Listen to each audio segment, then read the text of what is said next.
Welcome to the new episode of Walking the Talk. My name is Melissa, and today I'm very excited and happy to welcome my guest, Bernardo Carvalho, who's the founder and CEO of Oceano Fresco. Hello, Bernardo.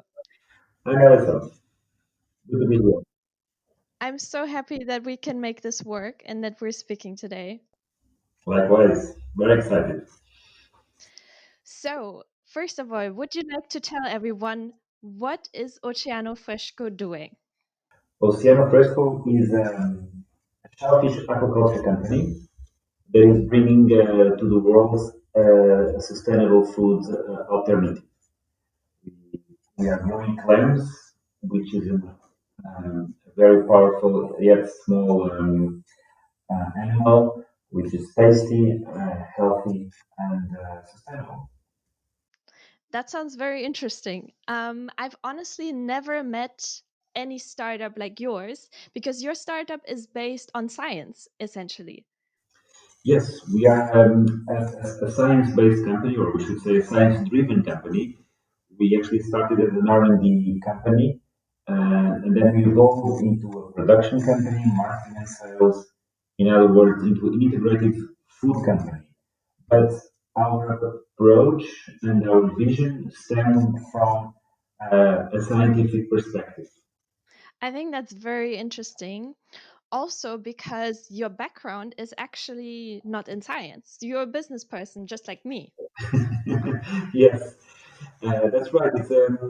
Many people ask me that question: how can you launch a science-based company when you're not a scientist? And it's not easy to bridge these two worlds, science and business, which are often with their back turned to each other.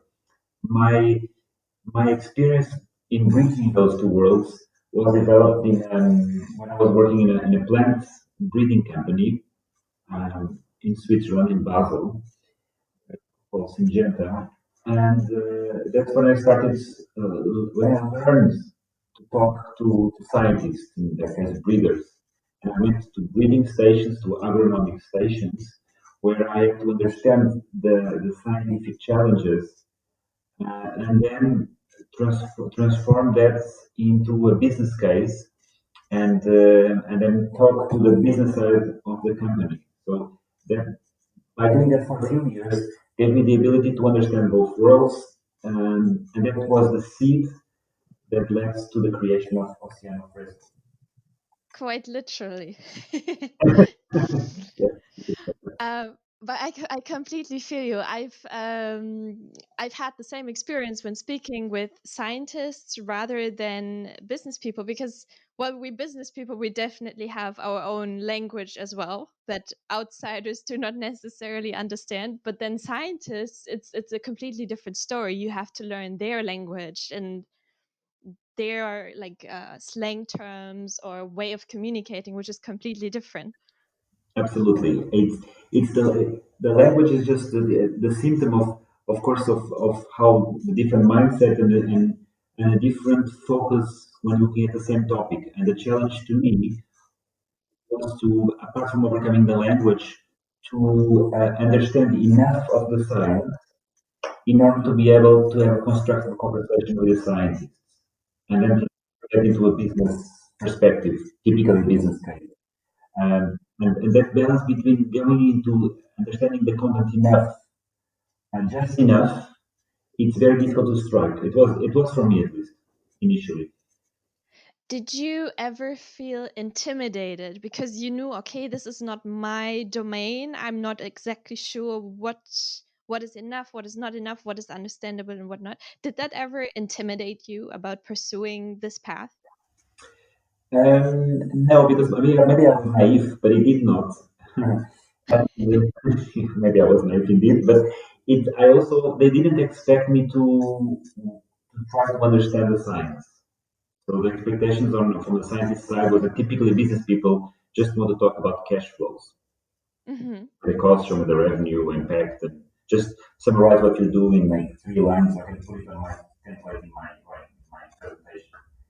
And so I use that in my favor again, I guess, unconsciously. So this is retrospectively thinking.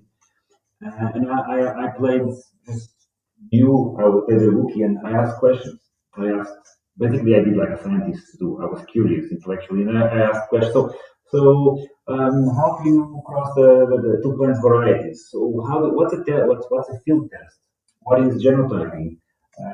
How do you cooperate with the teams around the world? I mean, how do you record the data? And they were very kind, the scientists were very kind to explain me, because of course they love what they do there, so they like explaining. And then even showing the labs, showing the fields. I remember going to a sunflower field where they were doing experiments with different varieties, where big sunflower, small, like bulky stem or very thin stem. And by just asking questions, understand more and more, and then I use that to improve the quality of the discussion and improve the quality of the work at that company. So I guess they also felt there was a return by investing on me. I think that's a great approach to deal with that kind of situation. Honestly, I think I will try to incorporate that myself because I found myself quite a few times in situations where I had absolutely no idea about that topic that the other person was entering into the conversation. But then I still get very nervous in that kind of situation because, you don't want to say something stupid, but you also want to participate in the conversation. You don't want to, cut off the conversation just because you don't know the topic. But it's very difficult if you've never experienced that before to handle it. Yes, yes, it is. Yes, it is. It of course helps if you do if you done some homework and you can narrowly the business approach and say, okay, I have this presentation, explain what you're doing so I can translate it into a business impact. That's what business people are expected. But if you, I mean, I sometimes did a lot of some homework about the science, so I surprised them with a few questions. Then, that opened the door. I remember you told me before that you actually also went to a lot of conferences to meet people in this domain, right? Right, because that's another craziness of being an entrepreneur. In my case, doing something completely out of my field. So I'm not a scientist to start, and then for one or two, started the business in aquaculture, which I have no idea. I've never met anyone in aquaculture. I've never been in any farm. I know nothing about the topic. So that was my second challenge, and I was and the easiest way I found at the time was to go to conference. So I printed a business card and Bernardo Carvalho, Marine Biotech, and my contact details. I went to the conference and I started speaking with the people in the conference, which which is not something I do naturally because I'm not a salesperson. I'm more of an introvert. But it was fun. Well, it's also fun to overcome our own limitations. And I've met a lot of interesting people at the conference from many different fields, which opened me the doors for other people. So that's when I started to understand what kind of species there are in aquaculture, what kind of challenges. That's where I met people that led me then to find the first company employees. So the core team that started the company later on. Um, it was it was basically my door to the sector as the same way that company that I work in Switzerland was my entry door into the world of science. I love the fact that you put marine biotech on your business card because I know that, like, for a lot of people, like, buzzwords are also really important to identify with someone or with something. And I'm pretty sure that sparked the interest of a lot of people as well to talk to you because they knew, oh, he's interested in this topic. I should be talking to him. Yes, yes, yes. I put quite a show. But so these conferences, those you were attending already before officially creating Oceano Fresco, right? Oh yes, it took like a year and a half of investments by my own before creating the company. First, I had to decide what did I want to create. I knew aquaculture was interesting because I became in love or enamored with the idea of feeding the world sustainably by playing with genes, by playing with what nature has created. So this palette of genes in our DNA, RNA, from that company in Switzerland, I got this idea, and then I started thinking, where can I use what I've learned through all these conversations with the scientists? And it couldn't be, or I didn't want it to be from traditional agriculture because there's a lot of economies of scale experience and other environmental issues.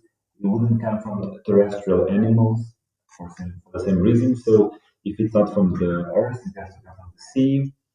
And in the sea, we have finfish already economies of scale, or there's some issues with animal welfare. And so I was left with shellfish and algae.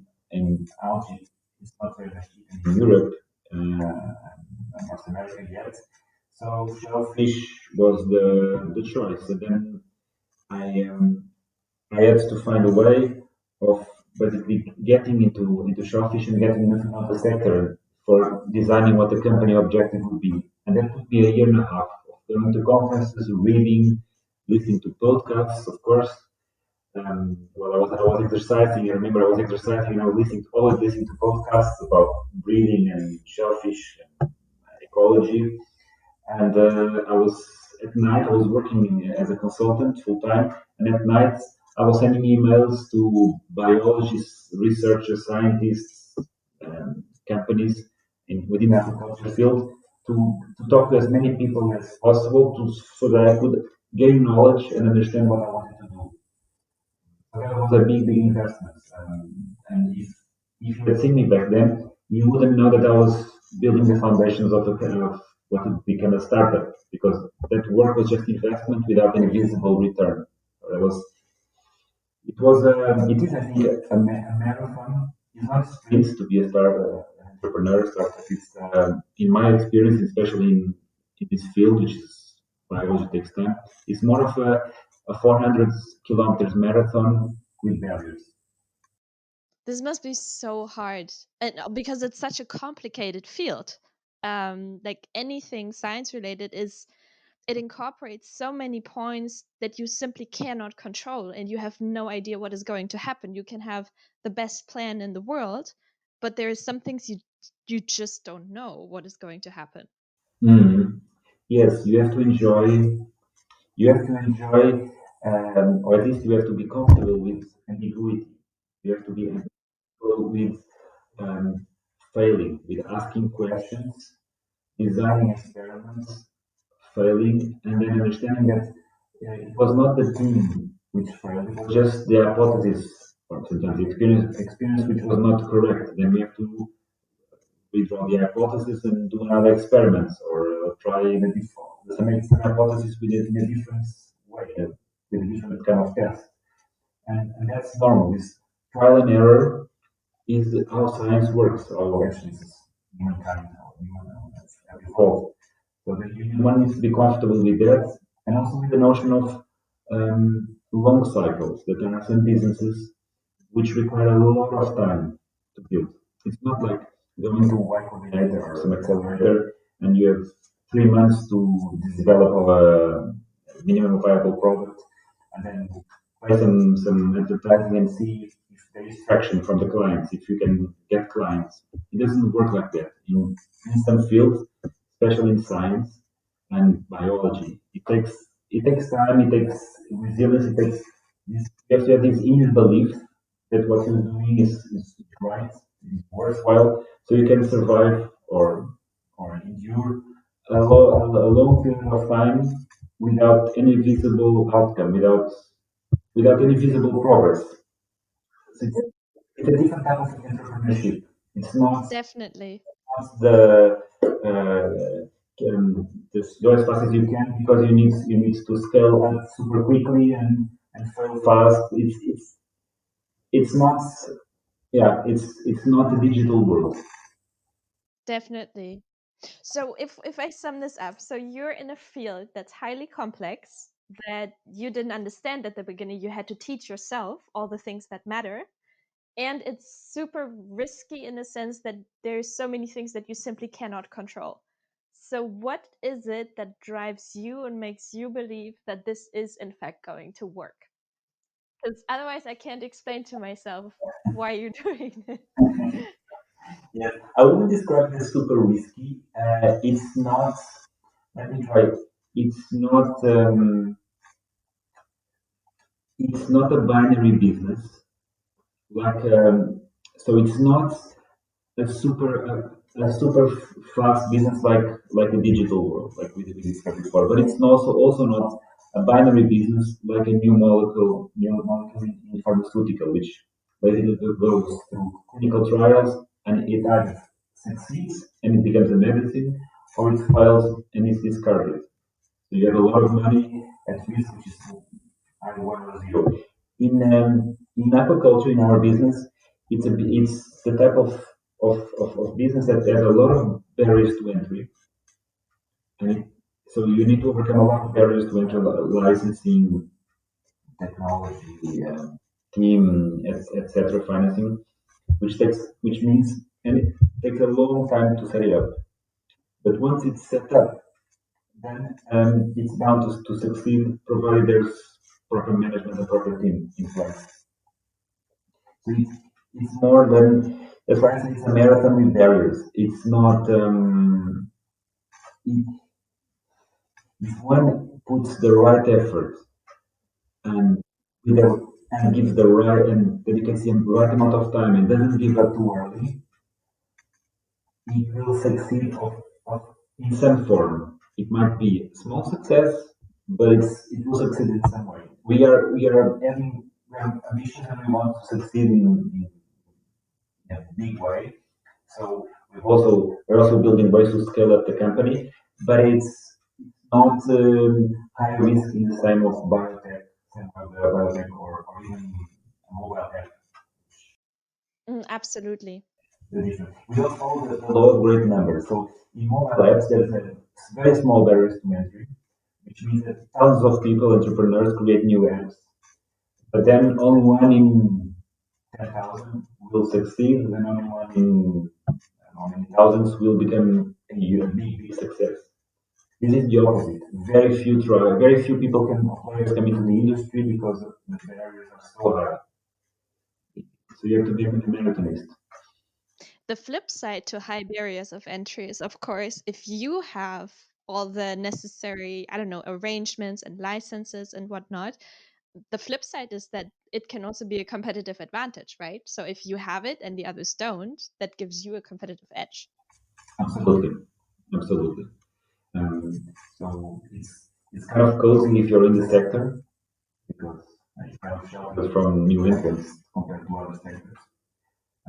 Which means that the sector typically is more dormant, more passive, more conservative, less advanced than other sectors which have lower barriers to entry and are always being disrupted. This is a sector of long cycles, of slow adoption of new technologies and approach, because they don't have to. They are kind of semi protected from competition, Hmm. from new competition.